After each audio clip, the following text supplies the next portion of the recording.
We got some traveling to do. So. I was to just kind gonna of bring that up. Figure out that second one. Cool, all right. Do you like to travel?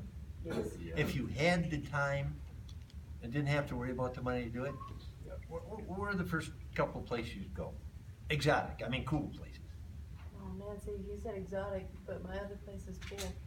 Oh, like the national parks in Canada. all the Oh, big yeah. ones. Kenyan just called Canada exotic. Yeah, Egypt. Egypt. All right, New Zealand. New Zealand. Mhm. I know, I watched Lord of the Rings too. Yeah. I gotta see that fairy castle place. They say it's still there. I gotta see that. Yeah. All right, all right.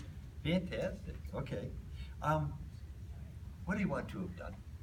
What's your impact? Mm. Well, yeah, I want to raise a family. Leave a legacy with them. And looking to start a motorcycle, motocross training facility and team it up with a ministry. So you're working with youth? Oh yeah. Yep. Plan on training kids 10 and under for free. So. Cool. What would you, Oh, I still don't know. well, you'd help him. Yeah, I probably help him a lot. Gosh, donate probably to a lot of animal shelters and things of that nature. It's amazing, but I kind of saw that coming. Would you build your own place? No, No? no. There's You a just lot help of good them. ones out there, just help them. She likes photography. Yeah, I think that'd come into play with the training thing. probably. All right. Fantastic. Okay, you know what? You guys really, truly have the kind of background, in heart, real frankly, where I think you'll like this. I'm gonna just quickly go over the basics, because I'm almost running out of your time that I told you know? But here's just a quick summary of what we do, okay?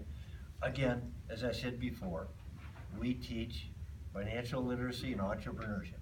Getting on top of your finances, learning business skills. Now, you don't have to want to do your own business if you don't want to. Getting good at business skills makes you good whether you're an employer, employee, business owner, whatever, okay? It's just learning the skill. Yeah. So, we always start out with financial literacy, because if you don't develop the discipline to handle your finances, no business will ever ultimately work for you, Makes sense. because you will mess up your money, okay? Biggest strain in the world is money, isn't it? Okay. Yeah. So, we talk about yes and no, people that yes or no have learned financial literacy, and people that yes or no have learned business skills, right? And about 80% of Americans are no-nos. All right, they're what we call the broke quadrant. I have no concept of handling my money well, and I have no idea what to do with it if I did. Or the options that are out there. Now, that doesn't mean they're stupid. I can't cure that. They're merely ignorant of what it takes and the necessary information to learn those things, right? Okay. Now, that typically is represented by this graph right here, where again, the tradition is you get into a job, you learn your skill set, you get raises, and then you hit that glass ceiling that says, you know, a certain set of skills only pays so much money in this economy. That's it, okay? So they're kind of stuck there unless they do investigate options and learn some things and apply some knowledge. They end up kind of floating along through life. But then the scary thing is that almost 48%, almost half of the people that have retired in the last 5 years were between half and a third of what they're making before. Wow, so I get to work all my life, in other words, in order to be broke, okay? Well, that's because, again, they didn't learn financial literacy. They didn't learn the basic things that it takes to get on top of their finances and develop some kind of a safety net. Now, on the other hand, if you don't have financial literacy, but you get good at something, you might become a bottle rocket. That's like this, man, I got some skills, I'm making a lot of money, it's great, and something goes wrong. Well, I have no safety net, so when I go down, I go all the way. And I can vouch for that, okay? Anyway, and you can tell them which quadrant you were in, etc., okay? But anyway, so it's all the way up and all the way down, and it's kind of a scary life. And you know who really hates that kind of life? Your honey. Yeah. Oh, women are security oriented, okay? Anyway, so the point is, until we learn financial literacy, we're truly at the mercy of people who do understand finances, like banks who would like to loan you money, credit cards company, etc. We're at their mercy because we don't understand how to function, right? So that's the first thing we start with. Now there are some people that develop financial literacy but still don't understand business, okay? That's all right. The worst that happens there is they consistently and steadily build, oh, we don't have that up there, okay. Consistently and steadily build their finances bit by bit and develop security. That's cool. The worst damage we do to somebody through our financial teaching is that they know more about money than when they started and they develop some financial safety net and security, okay? But then there are the people who want to go the rest way.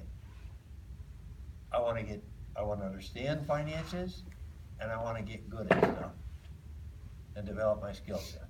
Okay? Those are the ones that truly eat up what we do. Yeah. Now, you can join us again as a customer to learn what we know and take this guy, which certainly doesn't hurt you, okay, get more secure, get on top of it, etc. You're super welcome. A lot of people join us, it costs $20, join us so that they can use the website, investigate that, and associate and have sort of teams, you know, the concept of teams helping and encouraging each other and being able to come to seminars and stuff like that. And some of them decide, wait a minute, you mean this could actually be a business option in and of itself where the only product is me getting better and then telling a couple of other people they ought to get better? It might work, okay? And they pay me for it, okay? So, all options are open. I'm not gonna try and tell you guys which part to take hold of. But I'll tell you what, this program is amazing. We're gonna go over the details of it, okay? We've got a meeting Tuesday night, okay, Tuesday night here, right? Yeah, okay. Tuesday night, 8 o'clock at the Rifle Library, right? Okay, and that's where basically we get together and kind of go over strategy and what we're doing and go over the details. Or if you want, I'll grab my coach and we can sit down and you know, get you the information. But I'm gonna save that for a later time because really, I promise you I'll just kind of give you an idea and get an idea if we should go beyond this. Fair enough? Yep. All right. And let's face it, all of us have stuff we want and we're where we're at. Yep. You know, the only way you're gonna get there is to write it down, decide what you do want, put it on a schedule, check every month, make sure we're making progress towards that goal, and hit it. It's common sense, so nobody does it. Maybe it ain't common. Anyway, so we all have things we wanna do. You guys told me a couple things. But really, truly, if family is a real big issue, then let's decide what it's gonna take financially to get you guys free so you can do family truly the right way. And let's schedule out, let's step by step it and get it there. Because this will do that. Does that make sense? Yeah. Absolutely. Cool. What works better for you? You wanna get together on free Wednesday or does Tuesday night at 8 work? I'd love to Tuesday, have how you many meet people the are gonna team. be there? Oh, I have no idea, probably 20, 30. Wow. And there are people working as a team, encouraging each other. Okay? It's like Weight Watchers, you don't lose weight truly just getting information. You lose weight because you're seeing a team do it, so you do it. Fair enough? Let's do it. All right, that's what's up.